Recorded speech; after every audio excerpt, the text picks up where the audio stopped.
A new law has been proposed in Italy that would ban a vegan diet for children and punish their parents. So why is this all happening and what does it actually mean? That's what we're going to talk about today.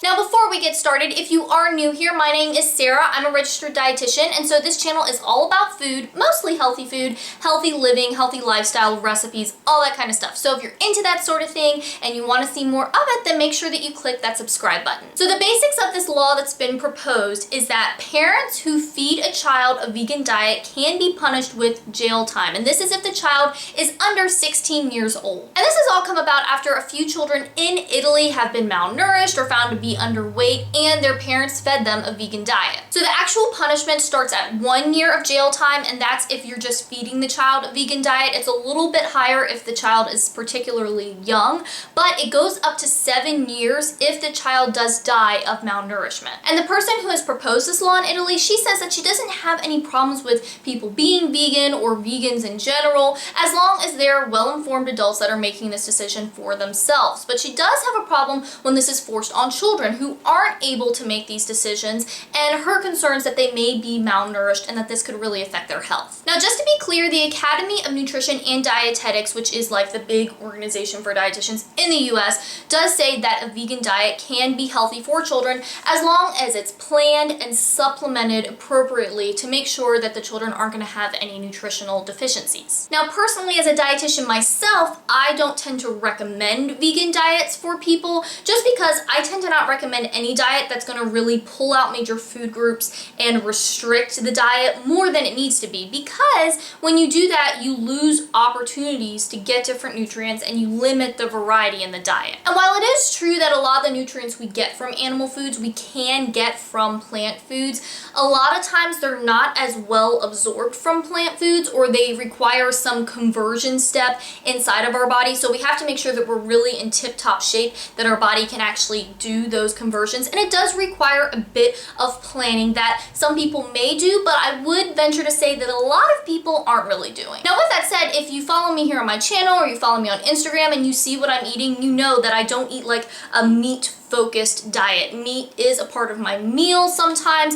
and I'm very particular about where I get my meat from, but overall I'm mostly eating a lot of plants with some meat thrown in the mix. So now that we have all of that background info, I think this whole issue brings up two main questions, and I definitely want to hear your thoughts on both of these in the comments below so we can have a really nice discussion about this. So the first question that I see is whether or not this whole thing is really about making sure that children are getting the nourishment that they need. It seems to me that there's at least an element of culture clash involved in this whole situation, because we know that Italy has a very strong food culture, and a lot of their cuisine involves various types of cheeses and different meat and meat preparations as an important part of the different dishes that they eat. And so it makes sense to me that there would be some tension between people who are eating a vegan diet in that country and then the people who are sticking with the more traditional Italian foods. And of course, there's a lot of wonderful produce involved in Italian food as well, but the meat and the cheese certainly plays a role. And also, if this is really coming from a concern about malnourished children,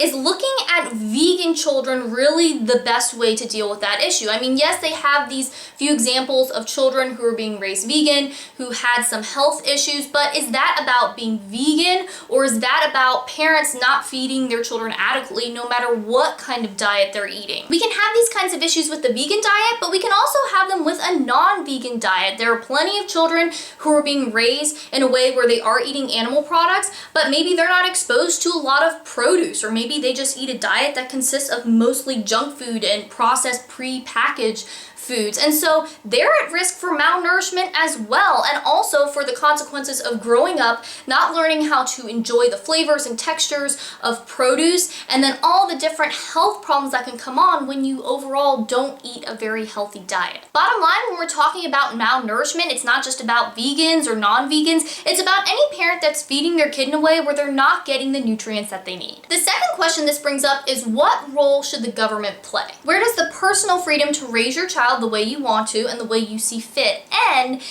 the responsibility of the government to come in and protect those who can't protect themselves or stand up for themselves begin. Where's the line where we start to consider something child abuse or child neglect? And who gets to decide what diet is healthiest and what we should be feeding our kids in the first place? So as you can see, this is an important discussion, but it's also a tricky one, and it's something that comes up with a lot of different issues, whether it's vaccinations or it's medical treatment for children. Where do we say that parents should be allowed to make certain decisions for their kid and raise their child the way they want to with their personal values? And then where do we decide that, okay, no, the child needs to be protected in this way because they aren't able to make these decisions for themselves. They're at the will of their parents. And at what point does it become something that could become potentially harmful? And we need to help these kids out so they don't have to deal with the negative consequences of the decisions that their parents are making. As far as what I think, I tend to err on the side of personal freedom with most things, and then giving people the recommendations and adequate information to make their own informed, educated decisions. But of course, there's a lot of misinformation out there for people to wade through, and there can also be differences of opinion, especially when we're talking about something